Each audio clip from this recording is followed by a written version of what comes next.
So you really want to know how often I have to water these self-wicking containers. And now I keep getting this question a lot, so I'm going to answer it. But just promise me you won't overthink it. As soon as you get your plant set up, in my opinion, you need to water it from the hole and from on top of it.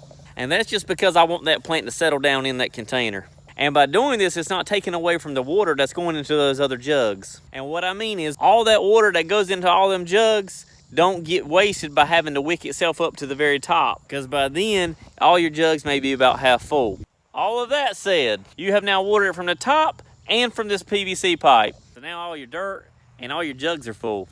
And you know when everything's full is when you push this container, water comes out the side. So now all that's clear, and you know when it's full. So the question is how often you have to water it. It really just depends, because even though this hole is 5 inches from the bottom, if no water comes out that hole, there still may be water 2 or 3 inches below it, which means your 1 gallon jugs may have 1 or 2 more inches of water in them.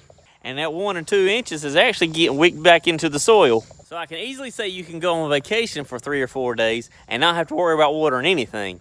It's only when you've been gone a few days that you may want to figure out how long it's been since you water it last. But I really just want to say this last thing, because so many people are asking, will the rain flood all your plants out? The rain is actually your friend in this scenario. The rainwater can go down from the top into your jugs. And again, if there's any extra water to come out, it'll come out from there. I want to know the max amount of time I've actually had to go without watering my plants. Right now, I haven't had to water my tomato plants in a week and my peach trees in about 2 weeks. So don't overthink it.